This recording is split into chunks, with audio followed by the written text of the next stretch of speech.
Hi guys, it's Rory Sercombe from Own, and thanks for having a look at this edition of Industry's Own, our little snapshot of what's going on in the industry, and hopefully to give you a little bit of value so you can share some of these insights with your customers and your clients.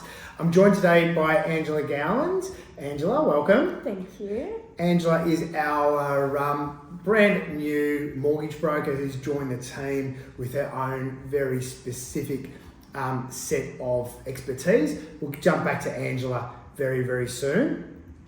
Some of the things I wanted to go through today is just what we're seeing, and we are definitely seeing some more first home buyer activity, which we like. Investors are tending to prefer outside of Victoria at the moment, which is, look, I think it's going to cause the Victorian market to grow and to keep becoming more and more of a valuable asset in the future. There's so many people coming into Victoria. Housing shortage is really prevalent here, as it is around the country. But you've got more and more investors selling. So I think that can only lead to our values going up in Victoria and bringing investors back, but time will tell. Obviously, rates are a constant issue for us. Inflation seems to be high and remaining high, unfortunately. So hopefully we get some relief on inflation, which will mean some relief on rates.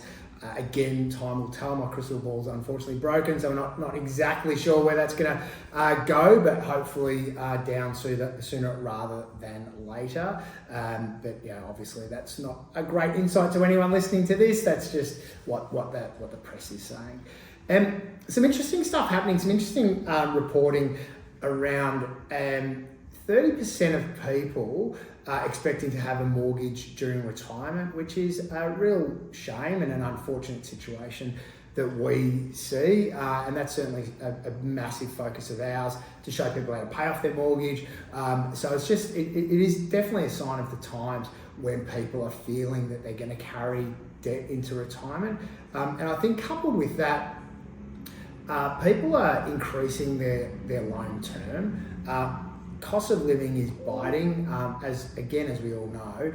And then, so what we're finding is one way is people are stretching out their loans back out over 30 years where they can.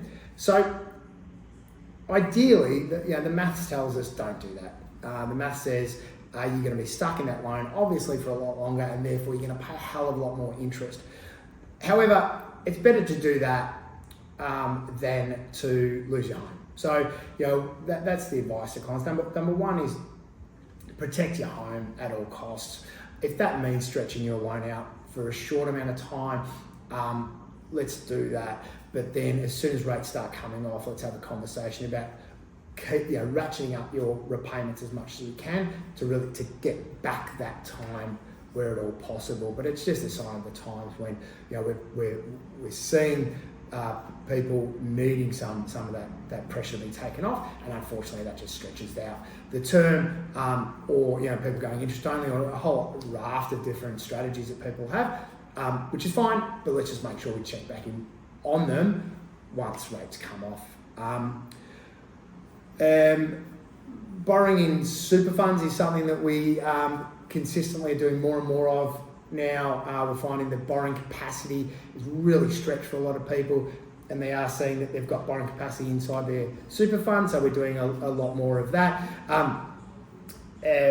One thing that we find is that we're really trying to get people with an offset account inside their super fund. If people want to pay more onto their loan inside super and it sits on the loan in a redraw facility, or what would usually be defined as a redraw facility where they can redraw money back out. It's not the case with super funds. You've got to be really, really careful about this. If someone wants to pay more into their super fund, really an offset account is really important to have to enable that to happen, to keep their fund compliant. So that's just a little trick that we're seeing a lot more of. If you want more information on that, please reach out to us.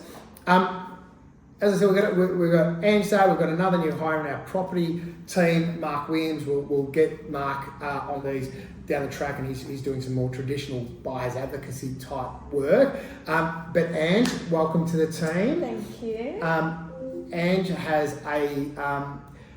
a great history, an unusual history in this game, and that's was a registered nurse. Yes. Tell us a bit about your past, what brought you into mortgage broking. Yeah, right. So I used to be a registered nurse, and whilst I was a nurse, I was really invested in property and wanting to get into the property market. So I ended up purchasing my first house while working as a nurse.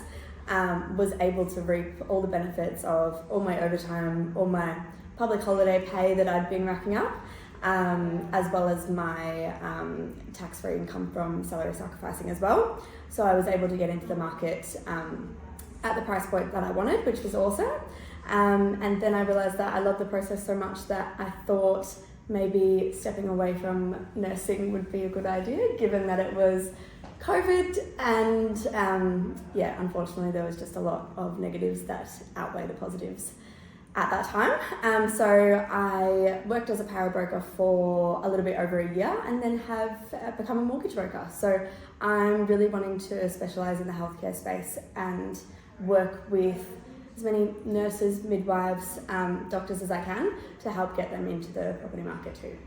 Thank you, Ange, and once again, welcome. So if you do have people that can use that level of expertise, which is kind of rare in our game, we'd love to hear from you. That again, we want to keep expanding our people and our offering to be as broad as possible, and is will play a massive role in that.